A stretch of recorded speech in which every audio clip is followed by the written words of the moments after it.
We knew the order came from beyond him, but at that time we had no idea where from. It came out of the little White House. There was two gentlemen in there who more or less had the knowledge and the communications. Harry Bennett provided the authority, and Dr. Costain provided the connection. And the drop-dead date was handed down on the authority of the White House to the Chief of Naval Operations that it must be conducted by or on the 12th of August. But the problems we had, the Navy knew, and those people knew, that Dr. von Neumann was going to delay as long as possible, and the final test would get as much time as possible. He worked around the clock trying to correct the problem because he knew he had a serious problem, and they could not correct it. In any case, they waited until the 12th of August, which was the desired slot. On the other end, we had the Phoenix Project. Now, what is the history, very, very briefly, of the Phoenix Project? Its hardware became functional about 1975 in the earliest phases. Preston Nichols has gone into this heavily in the past. And by 77, it was operational. By 79, all the changes had been made.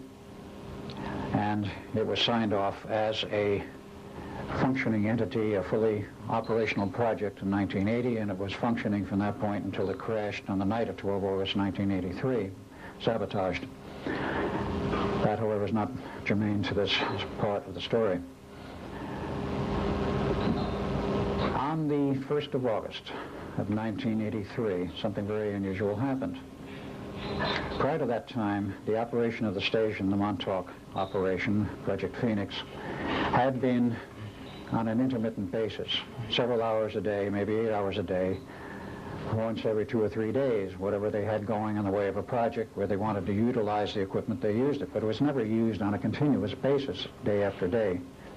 On the 1st of August, an order came down through the channels that the station would be turned on and left operational continuously until further notice. That meant around the clock, and it was.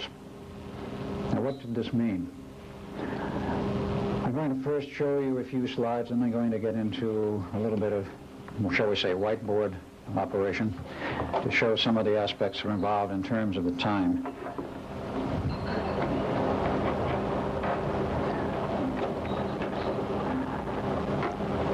I've shown these slides before, but perhaps it's a good reminder. The Philadelphia experiment took place outside of the Philadelphia Navy Yard. Where is the pointer? It's right there. Ah, there it is.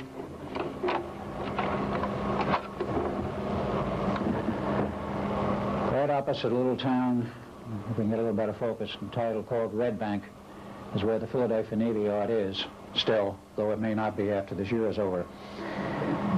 They are threatening to close it.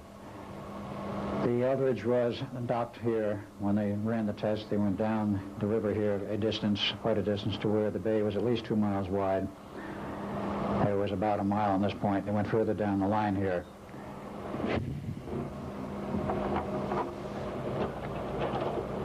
This is, of course, a picture of the famous Eldridge, a file shot. I will not go into the equipment other than to say the main body of equipment was in this little cubicle. That was the door where we went in and out. In the test, there was a special antenna mast on top here, designed by T. Townsend Brown, a special omnidirectional phased array to handle the output from 4 transmitters. And this was the ship for the final test that was used in the Philadelphia harbor, further down, of course, away from Philadelphia. The Phoenix Project took place on the extreme end of Long Island, way out here on the tip. And there was a park there. There's a town of Montauk a little further in. There's a state park out there and also a military base. It does not show in this photo, actually map by AAA, because this is the most recent one. The earlier ones show the military base inactive. Fort Hero, on the extreme end, had been there since 1916, perhaps, prior to World War I, and was abandoned in 1986 after all the tests were over. But that was where the other end of the terminal, shall we say, of the 2 experiments took place, out here. And that was the Phoenix Project, the prime home. At one time, there were 25 operating ones.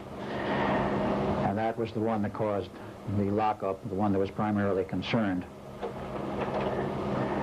In case you haven't seen any of the photos, I'll only show two. The main radar tower from the SAGE system, which was adapted and changed to the Phoenix project. There's this, and that's what you see driving east from Montauk.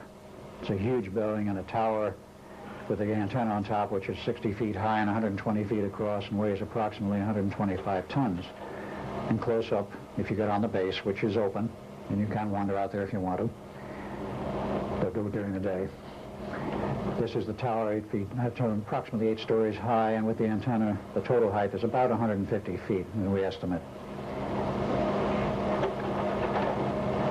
Now I'm going to leave this slide on because what we were dealing with, very briefly again, in the structure of our universe as we know it, is a 5-dimensional universe, 5-dimensional nature, other than is in the blackboard. And time is of itself, as I think this slide is familiar to Bob Bielek, is in the form of a huge torus and is a structure. This is a mathematical representation, of course. You have a central flow of time through the center, a more or less linear flow, which we call the time we measure, the 4th dimension. And of course you have this helical coil on the outside, which actually establishes the time rate flow. And this is called T2 and is actually the 5th dimension. Now what I need to get into here a little bit is what really goes on.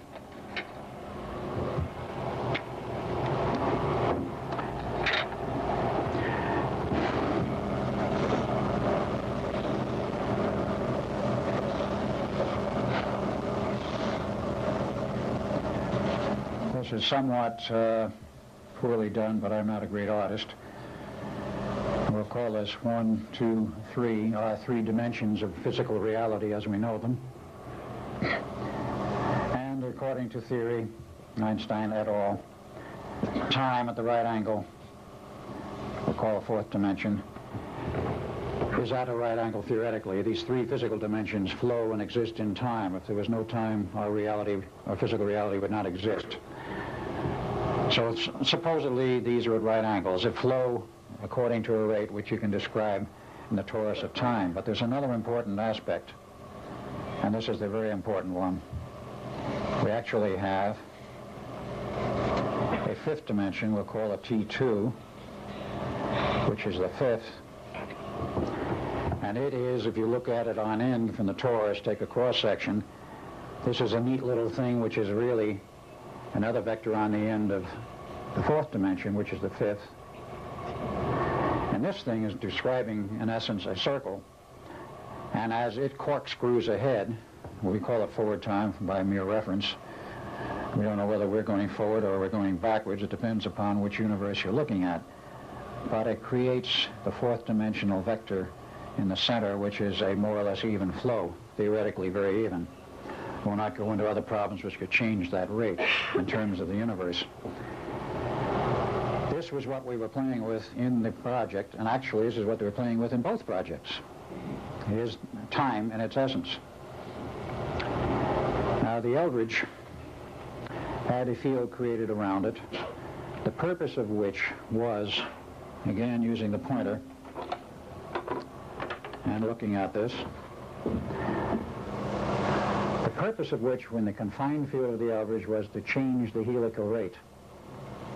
If you change the helical rate, you change the time flow, but you don't want to speed it up to the point where the ship disappears. What you want to do is something rather exotic. I'm saying what you want to do because what they wanted to do and what they did do are 2 different things.